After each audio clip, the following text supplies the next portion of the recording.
Në fakt për vota që i keni dhënë deri më tash, vazhdoni të votoni. Për kë voton diaspora?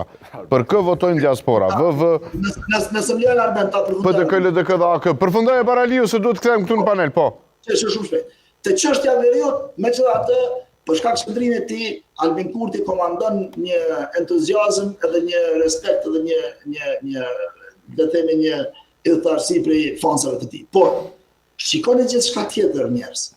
Hajde le ta votojmë Albin Kurtin sepse arsimi ka pësuar ose ka arritur një rritje të madhe. Hajde ta votojmë Albin Kurtin sepse ekonomia është zhvilluar, sigurimtarësia ka ecë shumë përpara, EBRD-ja ka arrit me bën një zhvillim të madh. Hajde ta votojmë sepse shëndetësia është e para, rruga prej Prishtinës dhe Mitrovicës është e shtruar xham. Nuk ka premtuar as shëndetësi, as ekonomi prej 2005 e so Baraliu. Kam përshtypjen. Nuk mundemi me votu një qeveri. Dhe ke kuptuar kur më herët kur e ke mbështetur, se asnjëherë Kurti nuk është thirrur në kartën e ekonomisë. Asnjëherë nuk ka thënë që do ta bëjë ekonominë më të mirë. Asnjëherë nuk ka thënë që do ta bëjë shëndetësinë më të mirë. Në fakt, kartat janë kundër Ahtisarit, a e sfidoj Ahtisarin apo jo në 5 vite? A e sfidoj Serbin apo jo në 5 vite? Dhe a e shtriu sovranitetin? Këto janë 3. A nuk ka thënë Albin Kurti që tema e Serbisë, dialogu me Serbinë është tema e shtatë? Atë e tha për çështje elektorale në një fushat, por jo çat gjithë ekzistencës. Prioritet ka qenë drejtësia, puna për parimin. Po kjo ishte kur garante kundër Vjosa Osmanit për çështje elektorale, nuk ishte për çështje konceptuale dhe filozofike dorë në zamë. Sidoqoftë, arsyeja pse diaspora nuk duhet të votojë Albin Kurtin është sepse partia vetë vendosin. Pyetja ime është kjo, a duhet ta votojë diaspora apo jo? A ju ka bërë shërbime më të mira nëpër konsullata? Kjo është pyetja. Diaspora nuk voton me interesat vetanake, diaspora voton kryesisht me interesat kombëtare. Nëse voton me interesa kombëtare, ata shohin vetëm veriun dhe do ta votojnë Kurtin pra. Veriu sepse nuk mund të ketë kauzën kombëtare me bë rreth veriut kur e ki arsimin kërsh, shëndetësinë kërsh, njerëzit e kanë shu vendin, ekonomia nuk ka pas për zhvillim, energjinë e ke E kuptova. E kuptova, jo, se nuk ta bëjmë këtë përballje të Baraliut me panelistin.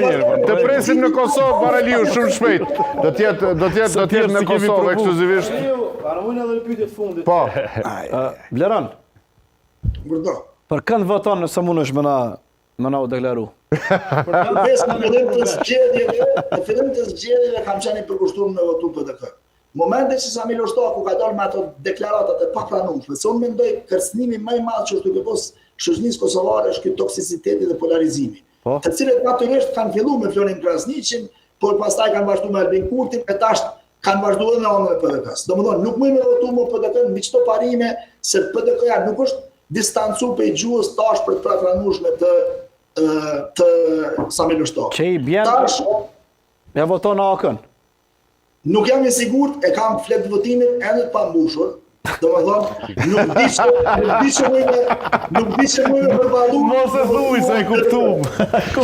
Kemi shumë kandidat Baraliu ndaj me ne cilin parti e voton të japim disa numra për kandidat se kemi miq gjithandej në lista. Faleminderit shumë Baraliu. Po, vëndet Arben. Pe kuptoj edhe është logjike edhe këndvështrimi i ambasadorit Cufa edhe i zotit Baraliu, që partia në pushtet vetëvendosja e ka pas shansën dhe nuk është ndoshta që është që ka kry punë ashtu që është premtuar përveç veriut.